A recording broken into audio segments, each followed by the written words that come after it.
Olá pessoal, bem-vindos então à nossa aula 2 da disciplina de inferência causal em epidemiologia. Essa aula então vai ser sobre esse assunto gráficos acíclicos direcionados, ou os DAGs, tá? Que é a sigla que a gente usa para se referir a esses gráficos. E o motivo pelo qual a gente vai estudar isso nessa disciplina é porque esses DAGs, esses gráficos, eles são uma ferramenta muito útil para que a gente possa codificar de uma forma gráfica os nossos pressupostos acerca da pergunta de pesquisa que a gente está fazendo. No contexto de inferência causal, essa pergunta de pesquisa em geral é o efeito causal de uma exposição sobre um desfecho. Claro que essa pergunta de pesquisa pode ser mais ampla. Podem ser múltiplas exposições, podem ser múltiplos desfechos, pode envolver mediação, enfim. Mas para fins dessa disciplina a gente está pensando que a gente está interessado em estudar o efeito causal de uma exposição sobre um desfecho. E para a gente fazer inferência causal, a gente precisa de pressupostos. Lembram que a gente viu isso na aula 1? E uma forma da gente sistematizar e estruturar e organizar os nossos pressupostos sobre o problema em questão é utilizando, então, os DAGs. Aqui, então, um sumário, tá? Do que a gente vai ver nessa aula 2. Então, assim como na aula 1, em que eu abordei cada um desses pontos em vídeos separados, na aula 2 vai ser a mesma estrutura. Cada um desses 7 pontos vai ser um vídeo separado, então vão ser 7 vídeos no total referentes à aula 2, tá? Então, o primeiro tópico da aula 2 vai ser uma comparação entre os DAGs e os modelos conceituais tradicionais, que é, então, o vídeo de hoje, e depois a gente vai para os outros pontos. Terminologia e interpretação dos DAGs, conceitos de deconexão e desseparação, a gente vai ver o que é isso e por que isso é importante no contexto dos DAGs e da inferência causal. Depois nós vamos para demonstração de como utilizar os DAGs para identificar e ajustar para vieses que podem estar presentes no nosso estudo, entender como a gente pode utilizar os DAGs para fazer uma definição mais precisa do conceito de confundimento, que é um conceito que a gente usa e fala muito sobre em epidemiologia, então é importante que a gente possa defini-lo de uma forma muito precisa. Também vamos estudar como utilizar os DAGs para representar vieses além de confundimento, especificamente viés de seleção e viés de informação. E a última sessão da aula, então, vai ser similar à aula 1, em que eu vou trazer um resumo, e um fechamento dessa aula. Bom, partindo então para o conteúdo desse vídeo propriamente dito, eu quero apresentar e introduzir para vocês o que são esses DAGs, fazendo uma comparação com os modelos conceituais tradicionais, que vocês já estão mais acostumados com eles, então a partir disso a gente pode entender ou começar a entender como que esses DAGs funcionam, tá? Então, falando um pouquinho primeiro só dos DAGs, tá? Primeiro, da onde vem essa sigla DAG? DAG é simplesmente a sigla em inglês para Directed Acyclic Graph, que para o português a gente traduz como gráficos acíclicos direcionados, certo? Então, são gráficos, por quê? Porque a gente representa de forma gráfica, através de um desenho, relações causais. Isso é muito importante, relações causais entre variáveis, tá? Direcionados. Por que direcionados? Porque a gente ilustra no nosso gráfico relações de causa e consequência através de setas que têm uma direção. Então, por exemplo, para ilustrar o conceito de que x causa y, a gente vai ter um gráfico que vai ter uma seta que sai de x e aponta para y, como está ilustrado aqui no slide. E acíclicos, porque eles não formam ciclos. E por que eles não podem formar ciclos? Isso está ilustrado aqui nesse gráfico abaixo aqui no slide, em que a gente tem uma variável x, que causa a variável z, que causa a variável y e que causa a variável x. O que isso quer dizer, gente? Isso quer dizer que x causa a si mesmo, que é uma coisa muito estranha, né? uma coisa causa a si mesmo. Não é uma coisa que faz sentido, né, dentro de causalidade. Então, os DAGs eles são acíclicos para evitar que eles codifiquem essa ideia de uma variável sendo a sua própria causa. Ok?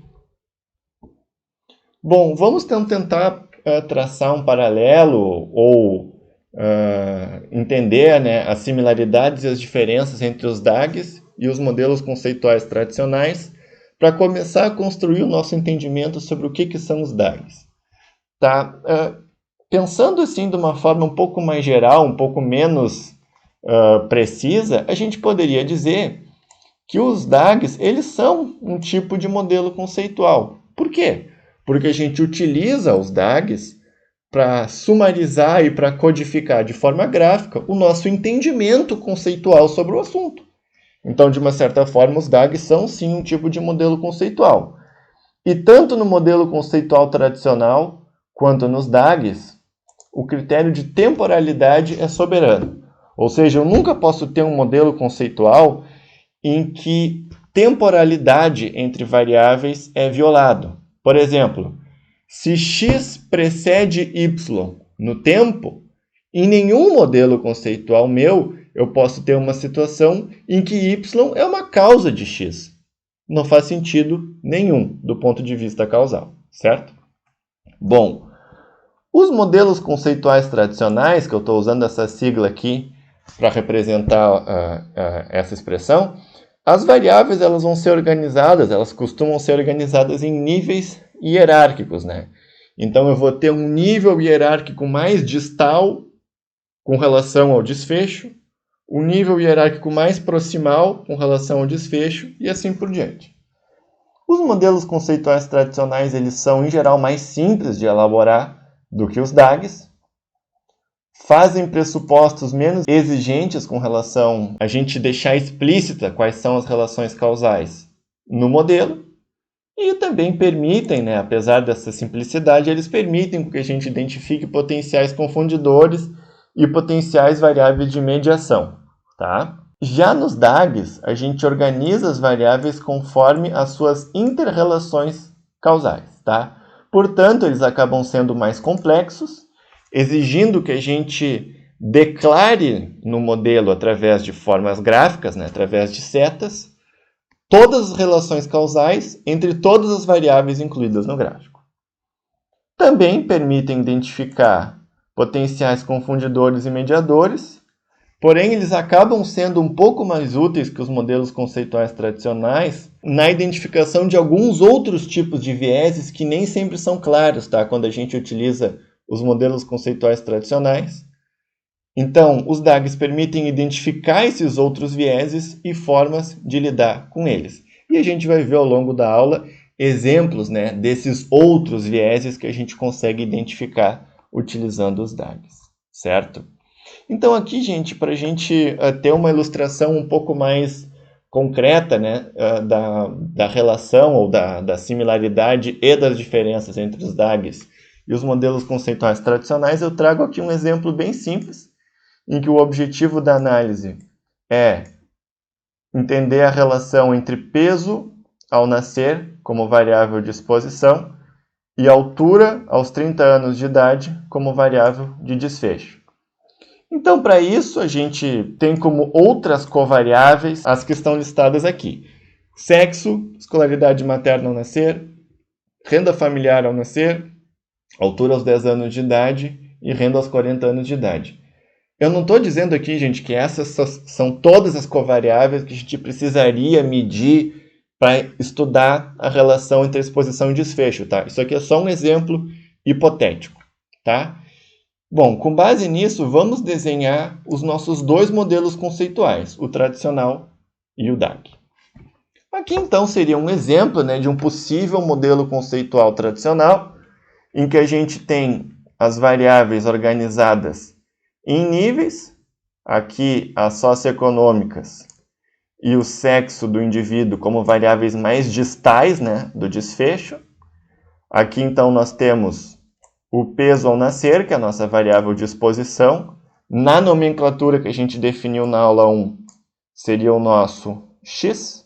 Aqui nós temos, então, a altura aos 10 anos, que é uma variável que, do ponto de vista temporal, está entre a exposição e o desfecho, que é a altura aos 30 anos. E, usando a nomenclatura que a gente definiu na aula 1, a altura aos 30 anos seria y. E aqui, renda aos 40 anos, que, do ponto de vista temporal, acontece depois do nosso desfecho. Então, o que a gente fez aqui, gente? A gente organizou as variáveis ao longo do ciclo vital. É basicamente isso que a gente faz, né, dentro dos modelos conceituais tradicionais. E aqui a gente teria um exemplo de um DAG, tá? De novo, gente, esse é um DAG hipotético, tá? Eu não estou dizendo que esse é o DAG mais correto para representar as inter-relações causais entre essas variáveis. Isso aqui é só um exemplo, tá? Então, notem como é que o DAG funciona. Para cada variável, nós temos setas que partem dela e chegam em outra. Então, por exemplo, nós temos aqui a variável sexo, que tem uma seta que parte dela e chega na variável peso ao nascer. Essa seta aqui que eu estou marcando. O que isso quer dizer? Quer dizer que a gente está presumindo que sexo é uma causa de peso ao nascer, certo? Da mesma forma, sexo seria uma causa de altura aos 10 anos de idade. Certo, gente? Nós também temos situações em que algumas variáveis têm setas que chegam nelas, né? Como é o caso aqui do peso ao nascer, que a gente viu com relação ao sexo. Mas para pegar uma variável diferente, vamos olhar aqui para a renda aos 40 anos de idade, tá? Que eu estou marcando aqui em vermelho. Nós temos aqui que a variável renda familiar ao nascer tem uma seta que sai dela e chega em renda aos 40 anos. Ou seja, renda aos 40 anos seria uma consequência da renda familiar ao nascer. Teria como uma de suas causas a variável renda familiar ao nascer. Notem também, gente, que o DAG deixa já declarado de forma explícita efeitos diretos e efeitos indiretos. A gente pode dizer, por exemplo, que a renda familiar ao nascer tem um efeito direto sobre a altura aos 10 anos, por exemplo, mas tem um efeito indireto sobre a altura aos 30 anos, através do efeito sobre a altura aos 10 anos, que é, por sua vez, uma causa de altura aos 30 anos. Então, a altura aos 10 anos seria um mediador do efeito da renda familiar ao nascer sobre a altura aos 30 anos de idade, ok? E uma última coisa que eu queria comentar sobre esse exemplo é que eu quero que vocês prestem muita atenção. As setas desenhadas no DAG, elas são tão importantes quanto as não desenhadas. Como assim? Bom, aqui voltando ao exemplo do sexo e do peso ao nascer.